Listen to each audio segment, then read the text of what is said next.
As you can imagine, the big thing coming this week will be on Tuesday, August the 26th, because Caliban Prime Access will arrive, meaning Caliban Prime will be available in-game.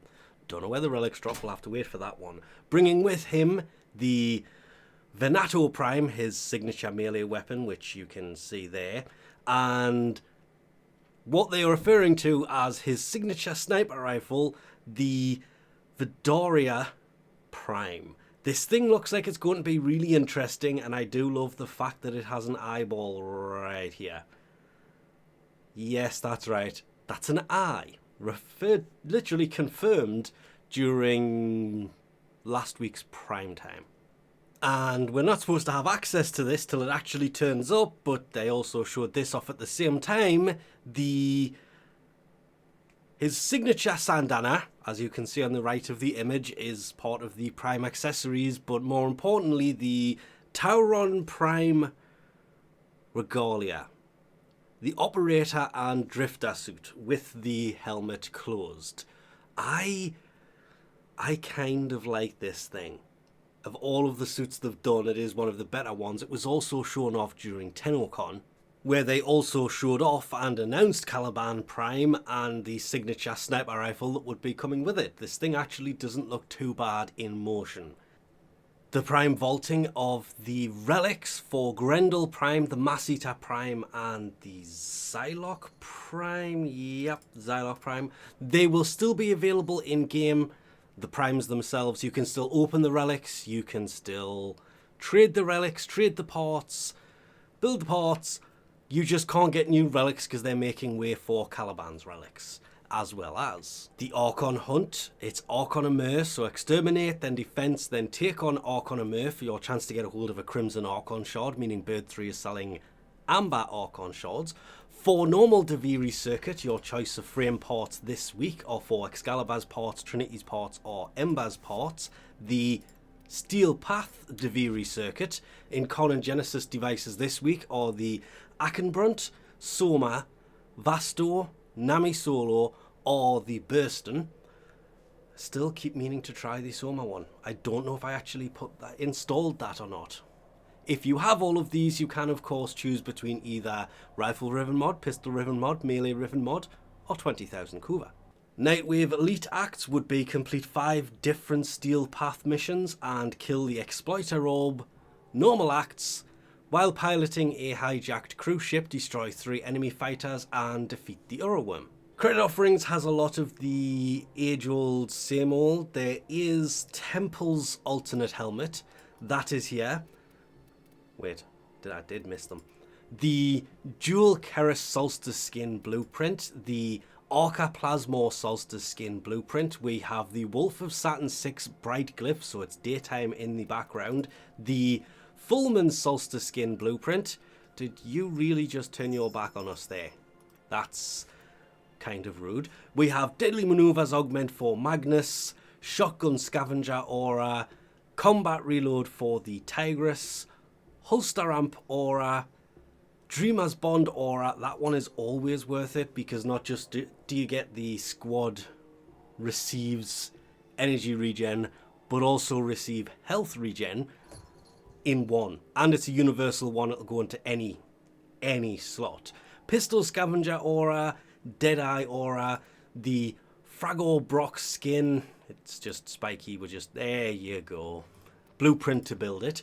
The Karak Desert Camo Skin Blueprint, the Saturn 6 Emblem. Emblems, of course, go on your shoulder. Grol's Kubradon Floof. The Pangolin Sword Blueprint. This is the blueprint to build the actual Pangolin Sword. Same with the Plasma Sword Blueprint to build that here as well. I love that thing. It's so much fun. There is the Glassmaker Emblem as well. Kinetic Siphon Trap Decoration, Landing Craft Decoration, the Exergus Shock Camo Skin Blueprint. Wow, Equinox has some attitude. Just straight up turning their back on us there, yet again. The Heat Sword Blueprint as well. This is to, of course, build the actual Heat Sword. There is Purging Slash Dash Augment for Excalibur, Prism Guard Prism Augment for Mirage, Ember's Fire Blast Augment, Brainstorm for the Grakata, and the Saturn 6 shoulder plates. And a meow from the kitty. Checking in on Teshin for the Steel Path Honor store this week. It will, of course, again, not my fault, default's just missing, be the Riven. The Veiled Riven Cipher allows you to instantly unlock any Veiled Riven without having to do the mission to be able to do it. Umbra Forma was last week. For Necraloid's Deep Archimedia missions, it is survival, where the life support tower delivery system is disabled. Necromechs will spawn every 90 seconds and drop 6 life support modules when killed, and all enemies have overguard equal to 50% of their max health, followed by, remembering you have to do all 3, one after the other in one mission, Mirror Defense, where the security system requires twice as many of the glyphs to activate, and enemies deal 15% less damage, take 15% more damage, but gain 15% movement speed, attack speed, and fire rate, ending with Disruption, where enemies can target and destroy conduits, and allies within 4 meters of slain enemies endure reduced movement speed and parkour velocity. Still fun. For Kaya's Temporal Archimedia, it starts with Legocyte Harvest, where 2 Legocytes spawn each round, and twice as many captures are needed for success, as well as enemies will only take damage if a player is within 15 meters of them. That's going to make that one quite interesting. Followed by Defense, Stage Defense of course, where drones fly above Flare, spraying them with Ephron gas. That one's really annoying because you basically take the drones out before they get to him, is the best one for that one. And all enemies are replaced with Skuldra and move much faster. And ending with Assassination, where reinforcements will arrive during the fight, first Skuldra, then Tekrot, as well as enemies deal 15% less damage, take 15% more damage, but gain 15% movement speed, attack speed, and fire rate. Still worth doing, especially at level 375.